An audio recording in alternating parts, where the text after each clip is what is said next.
So my number one is a bit of an unusual pick because I feel like a lot of people wouldn't associate this as a father's movie, or maybe they would.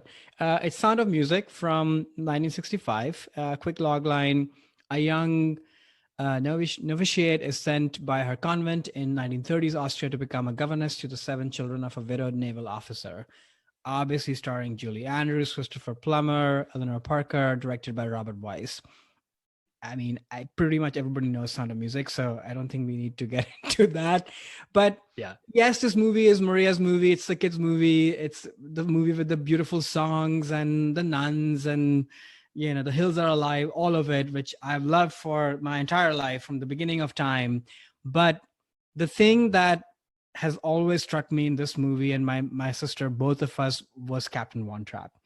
And I think it's something about him in an army uniform or in a uniform being this symbol of duty and honor, but also kind of held back on emotions and held back on showing love to his kids. But then he finds his way to kind of get to that place that he probably was at a certain point in his life.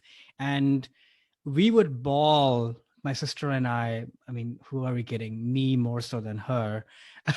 When Edelweiss would come up and Christopher Plummer would come and sing that song, I still get kind of teary eyed even just thinking about it, because it always moved me so much right from when I was a little boy, because I saw so much of my father in this character, somebody. And my dad, like I said, was always very loving and a lot more kind of explicit and showy about that, so there was no repressed things. But at the same time, I did view my dad as an army person who was out there doing important things in life. And so whenever he sort of let that guard down, held us and hugged us and spent time with us, and we did silly things or what have you, it was special. It meant something. And I think this is what this character does in this movie. So this is why this is my number one, even though I think in terms of like actual themes, I could put Superman as my number one movie.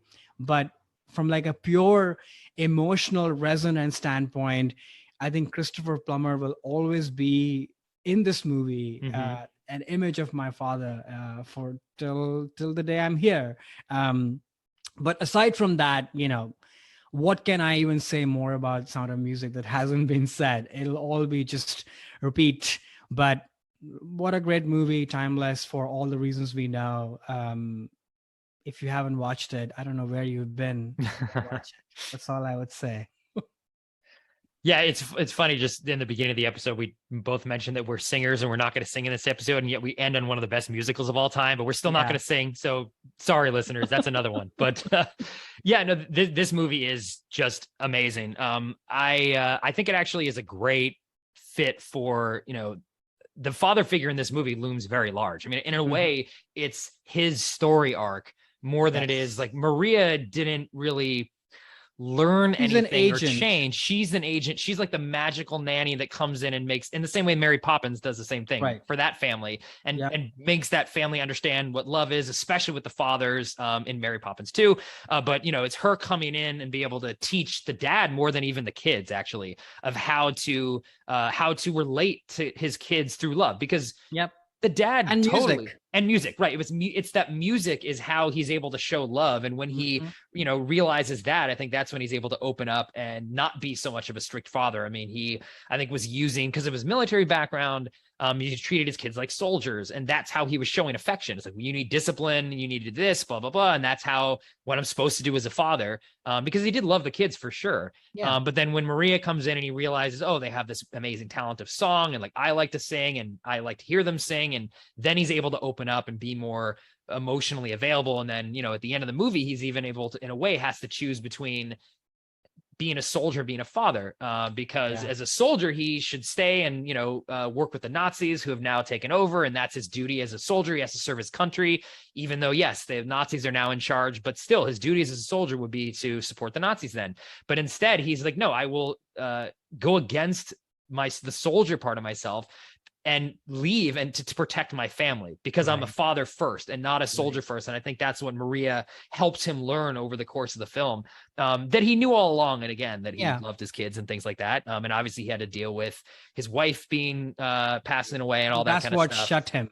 Exactly. That's what shut him down. And he viewed his role only as the protector and not as the loving father, but then eventually, was able to show that. So I think in a way, his arc is what drives the narrative forward of this film, more than, the kids have their own little arcs. And like, obviously Maria is struggling with some things too, but it really is, Chris Plummer's movie. And I think he does a fantastic job in it. I mean, again, what's there to say about Sound of Music other than one of the most amazing musicals? It's still just the way this movie was shot. It's just breathtakingly like giant is the only way you can describe it.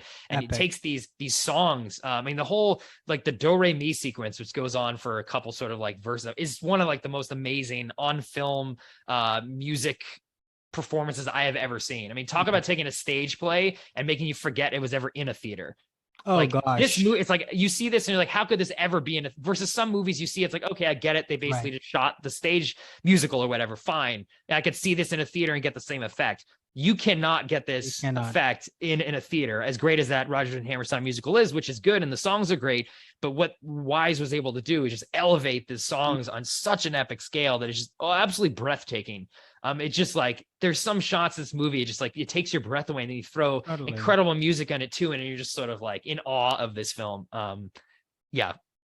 Can't say anything else other than this is one of the greatest musicals and movies ever made. And I think it's a great example also of a father on screen. So I'm glad you put it in here. It's always enjoyable to watch Sound of Music, but especially with the focus on the father arc. Just fantastic film. It's funny. Both of our number ones have some Nazi connection with fathers standing up against Nazis. What have you? Oh, that's true. Actually, I don't know what that means, but maybe it means something. Who knows?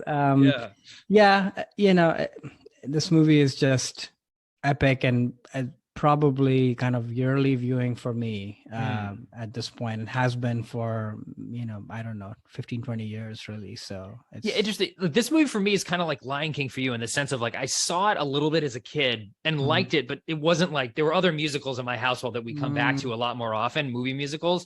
And this for some reason wasn't really one of them. Maybe it's like my parents weren't as into it as some other ones. And I'd always liked it. And then it's really been as an adult and watching it and being able to appreciate just this, again, the cinematic power at play here, what they were able to do, then I'm like, wow, like this movie just is elevated on a whole other level as a musical other than some of the other things that have been. So I've actually seen this movie very often in my life. Like probably less than 5 times in total. But every time I see it, it just like becomes better and better and better. I can appreciate it just so much more for what they're able to do. It's amazing. It's an amazing film. Hey there, it's Alex. If you like the review and discussion Karan and I just had, make sure you subscribe to our channel, Movies That Shaped Us, to get full episodes. Every other Wednesday, Karan and I cover a topic around important people, places, events, and moments in our lives, and then explore it through 3 of our favorite movies. Subscribe right now, or follow our podcast on Spotify or Apple Podcasts via the link in the description below. Hope you join us for the journey.